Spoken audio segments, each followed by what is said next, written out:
também tem que tá vendo, não só da comunidade de Santo Antônio, ver como é que a gente vai resolver também essa situação, certo? E agora eu vou trazer uma das preocupações que eu vi aqui, estou aprendendo também, pretendo participar de outros, todas as questões dessas zonas, a ZAP, a ZAB, a ZAR, tudo que foi colocado aqui, que foi apresentado pelo que eu vi, tem uma relação de área daquele espaço com área construída. E aí prever recuo de prédios, prever índices, prever essa situação toda. Só que se esquece que nessas áreas não se tem única e exclusivamente prédios e estruturas. Se tem também, vão morar pessoas. E pessoas precisam de espaço de lazer, de escolas, de posto de saúde, certo? De creche, CRAs, CREAS, pontos de cultura. Então, a gente precisa compreender que dentro desse cálculo que está sendo colocado também, já tem que ser colocado, por área construída, dá para se ter uma ideia de quantas pessoas vão estar morando naquele local, e dá para se ter a ideia de que ali vai precisar uma escola, ou ali naquele espaço vai precisar também um posto de saúde, naquele espaço vai precisar um campo, uma praça para ter lazer. Então, essas ABs e essas ZAP e ZAR não pode ser única e exclusivamente área com área construída. Tem que ver área construída e espaços públicos e equipamentos públicos que tem que estar constando nessas áreas, de acordo com a densidade demográfica e de acordo com aqueles índices que tem que estar sendo colocando. Então, é uma sugestão. Era uma pergunta que eu iria fazer, mas estarei aqui dia 17, estarei em outros espaços também, e vou voltar a fazer essa pergunta para o técnico, para saber se é possível também estar colocando essa situação desses equipamentos públicos nessas áreas. Por hoje, no primeiro dia, é só essas colocações. Obrigado, gente. Parabéns, doutor Tiago. Agora convidamos a senhora Ana.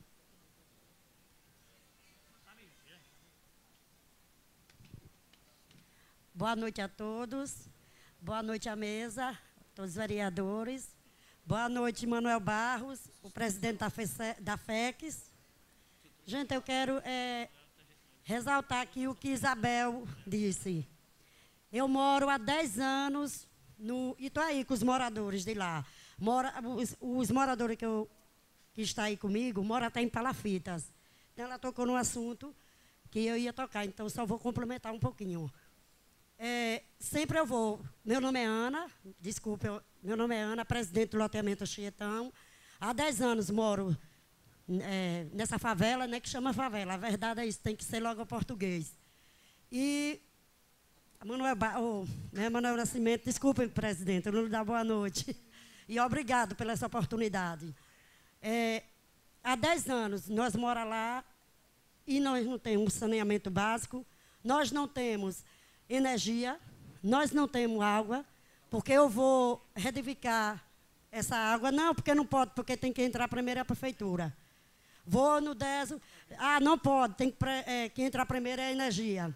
E eu sei que nós estamos sofrendo. Tem 3 meses que aconteceu, acho que todo mundo sabe esse caso, que morreu uma criancinha eletrocutada, entendeu? Já conversei na prefeitura.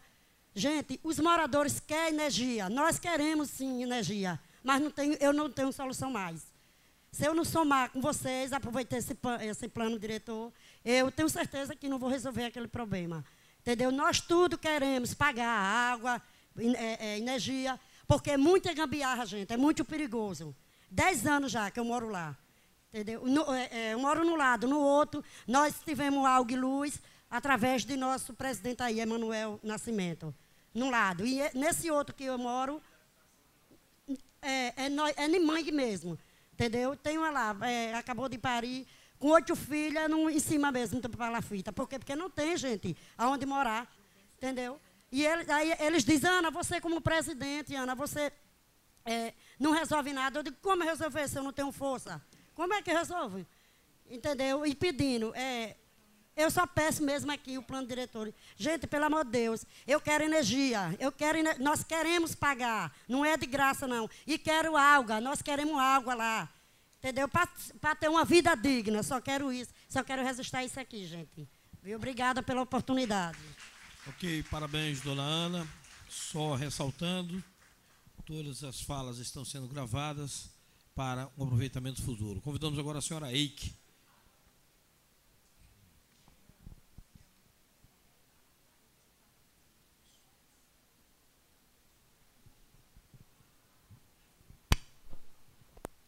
Boa noite a todos. Eu participei no sábado, na audiência anterior, e estou aqui agora na frente reforçando, na verdade, um pouco a primeira fala, com algumas sugestões técnicas do evento. Porque repetindo as audiências, fica um pouco repetido demais de ouvir o mesmo vídeo e a mesma apresentação. Então, uma sugestão é que, pelo menos na apresentação, seja escolhido um foco desses bairros cujas comunidades foram convidados, ou seja, dar exemplos desses termos técnicos dos bairros mesmos, porque senão não fica válido para mim assistir as próximas audiências perdendo quase 2 horas com as mesmas informações. Do registro do bairro também acho muito interessante para saber se as pessoas que participam são de fato dessas comunidades, só para entender se a lógica da chamada assim faz sentido.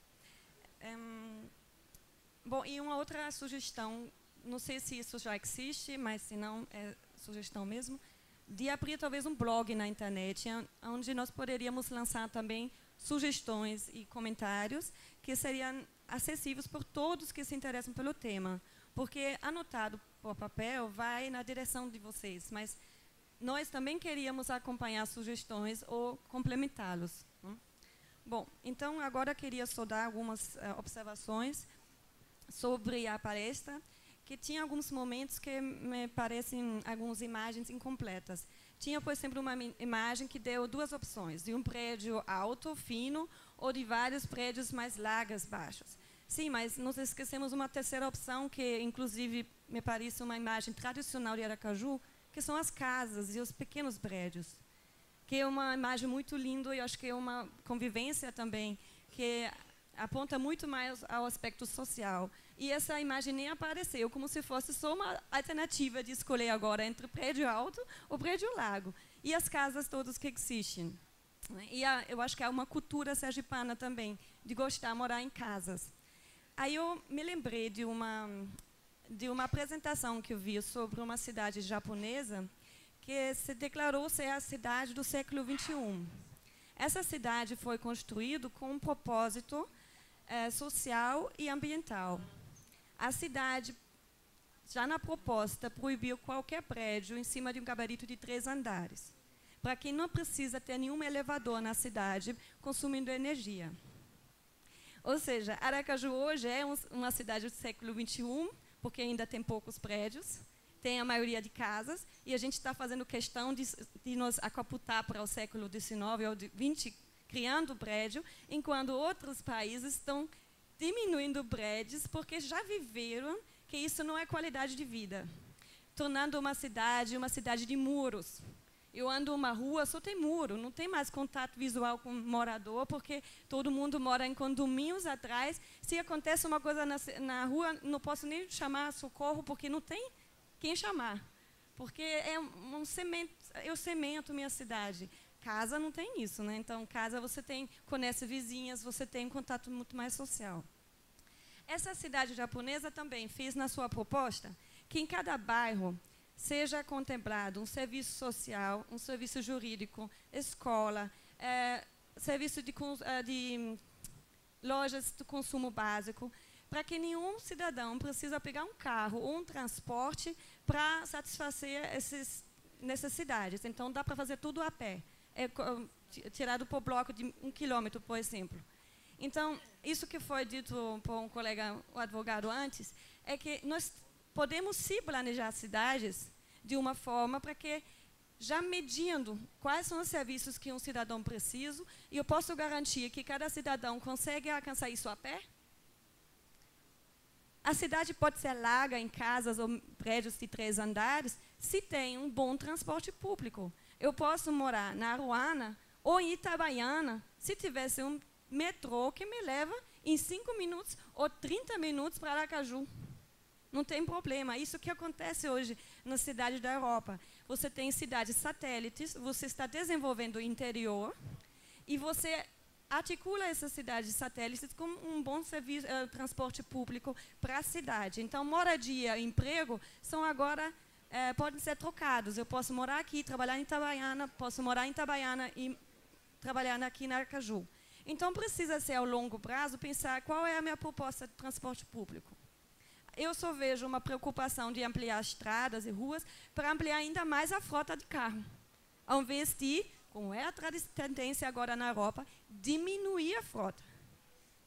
Então, ao invés de facilitar a vida do motorista do carro, eu deveria dificultar mais ainda para que ele deixe o carro na garagem e pegue um ônibus, e pegue um metrô. É possível planejar um metrô agora. Ou precisamos entupir a cidade com carros para depois, quando já está tarde demais, pensar um metrô. E que é complicado construir um metrô, a gente está vendo em algumas cidades vizinhas aqui, né? Então, é melhor planejar ao longo prazo essa cidade e não só apontando a dificuldades e problemas atuais, que, inclusive, acho que às vezes está sendo confundido. O plano diretor atual existe, e se temos problemas, pode ser que esse plano não está sendo bem fiscalizado. A fiscalização desse plano atual, porém, não é uma revisão de um plano. Revisão significa quais são meus dados novos de crescimento demográfico, de necessidade de atendimento de serviços, qual é o crescimento de frota de carro. Não posso pensar daqui em 10 anos. Para calcular a estrada, tem que pensar em 50, em 100 anos. Qual é o crescimento da frota? Então, para isso, tem que ter uma nova visão da cidade.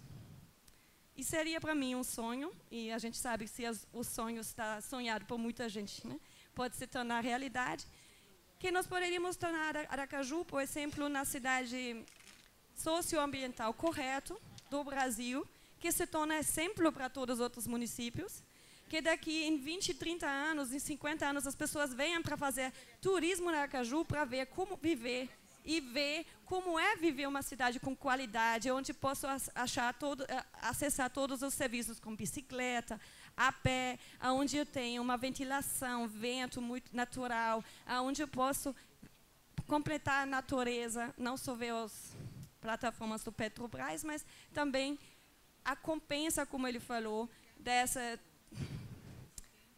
desvantagem da estética da Praia Nossa, por serviços que agradam a população. Então, como eu tinha falado na fala do sábado, eu gostaria de ver mais um plano que vai mais longe, que não são os problemas atuais, que precisam ser resolvidos, mas que precisa ter uma visão daqui para 10, 30, 50 anos. É isso que queria contribuir. Agradecemos a senhora e que convidamos a deputada Ana Lúcia.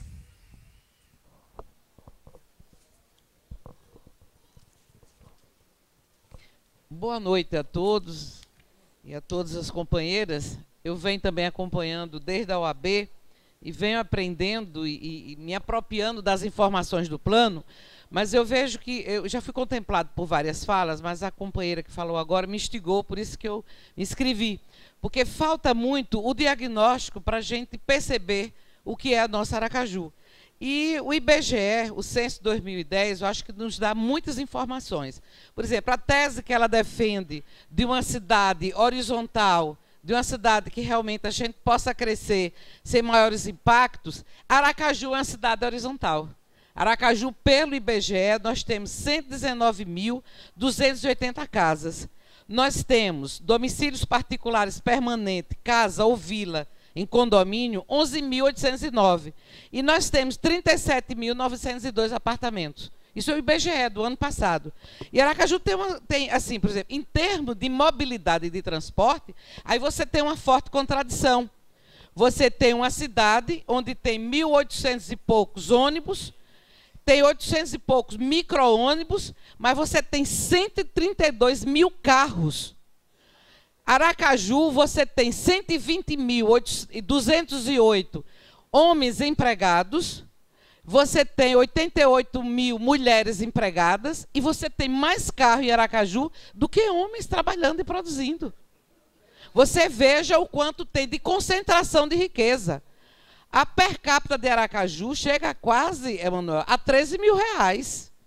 Per capita é você ver que riqueza tem Aracaju, foi produzida por homens e mulheres, riqueza material, divide pela quantidade de habitante, e você vê, se essa riqueza fosse distribuída, cada habitante quanto receberia por ano e por mês. Por ano é R$ R$ 908, dividido por 12 meses, praticamente cada aracajuano tinha direito a receber por mês R$ 1.000. Então, Aracaju é uma cidade de muitos impactos, assim, na questão social, na questão econômica, na questão ambiental também. É uma cidade que, como Isabel disse, ninguém tinha que ter licença nenhuma. Mas, Isabel, lá naquela parte alta tem que ter. O problema é nosso aqui, né? Nós ocupamos os mangues, os pântanos, as lagoas, e agora estamos sofrendo com as enchentes e tudo mais. Então, o que eu trago aqui de reflexão é que Aracaju já é uma cidade horizontal. Nós precisamos, no plano diretor, fazer uma previsão nesses 10 anos para que ela continue horizontal, claro que cresça também na verticalidade, por conta da falta de terreno, mas que tenha limite. Olha, eu estou acompanhando todos os debates. Hoje é que eu percebi, no meu raciocínio, todos os apartamentos seriam recuados na lateral e na frente. Hoje eu percebi que não. Apartamento até o segundo andar pode ser colado no outro.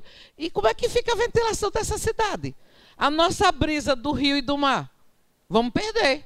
Vai virar uma Copacabana, Santos, todas as praias que nós temos aí das grandes cidades. Porque aí forma uma parede de cimento, acabou a qualidade de vida. Então, são coisas que nós precisamos projetar nesse plano, pensar a cidade para 10 anos.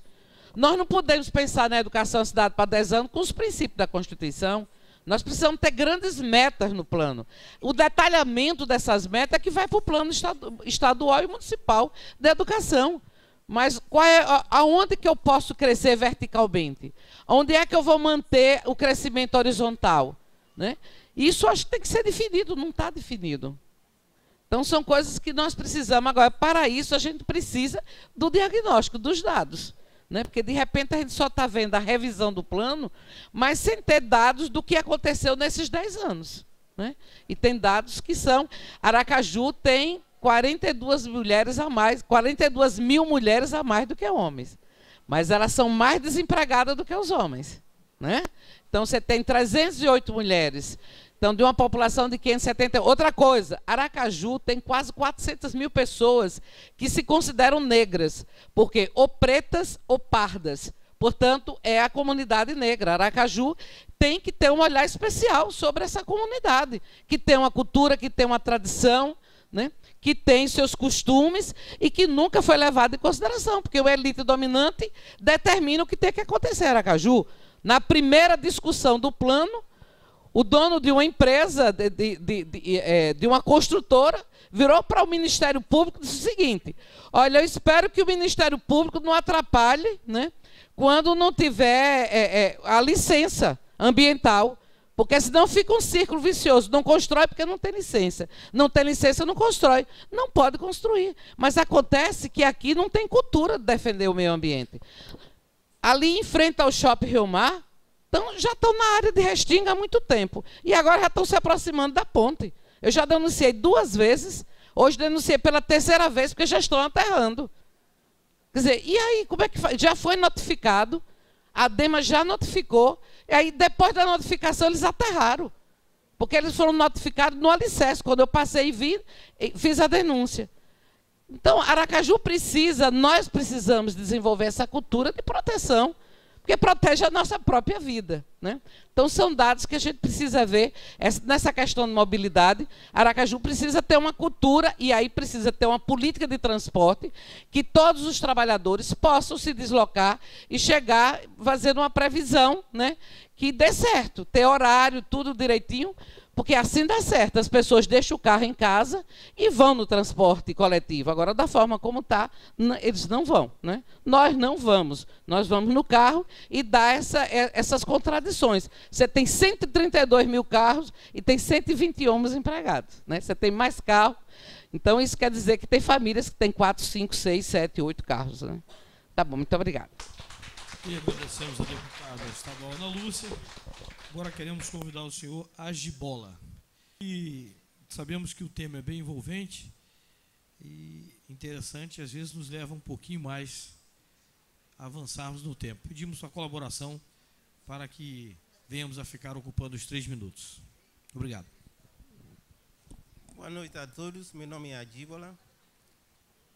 Gostaria de parabenizar a mesa por mais um debate, né, sobre plano diretor. O que chama a atenção é que eu falei na outra audiência, né, que o plano diretor não é um assunto de brincadeira, né? A gente fala de cidade, fala de gente. A apresentação que foi colocado hoje, infelizmente, não me parece que seria um local adequado para estar discutindo questões técnicas, né? Agora, questões de planos que são estratégicos, teria que sim olhar os problemas, os gargalos de cidade, quais são, né? A gente vê muitos prédios, acha que é grande coisa, não é grande coisa, porque o prédio sem saneamento básico é nada mais do que poqueira, né? Desculpe a expressão, porque se nós quisermos valorizar uma cidade, né?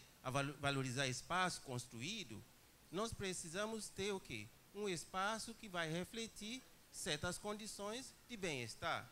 Então, o que eu entendo é que esse plano, ele fala de macro planejamento, macro zoneamento. Primeiro ponto é que o zoneamento, por instrumento, já é um instrumento que está, digamos assim, fora deste tempo agora.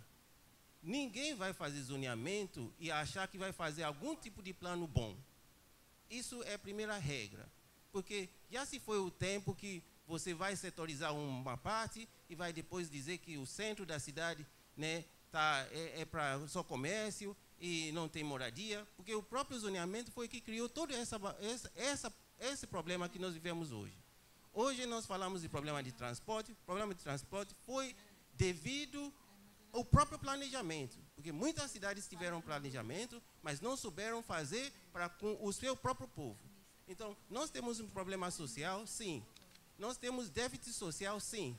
Nós precisamos olhar condições para, pelo menos, não fazer com que o povo, a diferença entre o povo, seja tão, né, tão gigantesco como está acontecendo.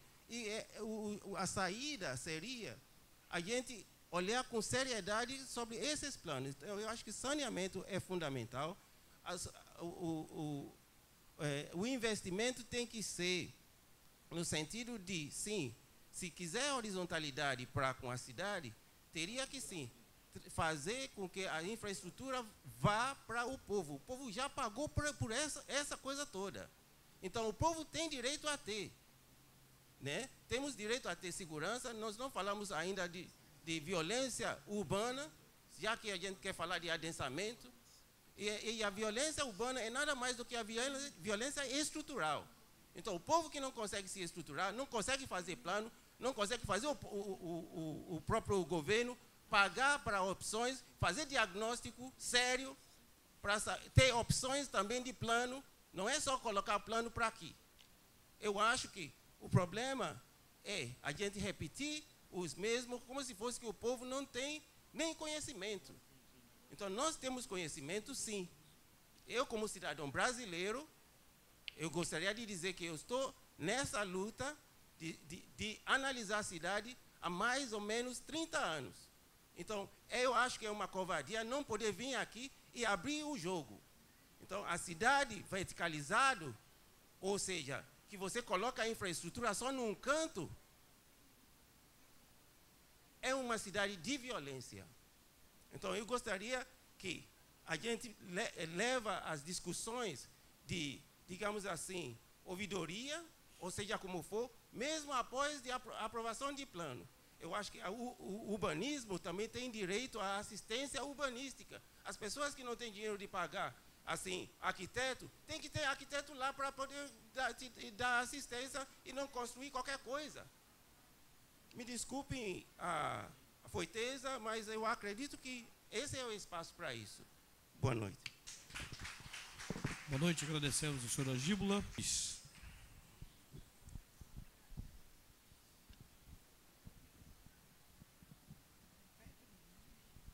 José Cruz. Ausente? Ok. Convidamos agora o senhor Manuel Barros. Convidamos o senhor Anselmo.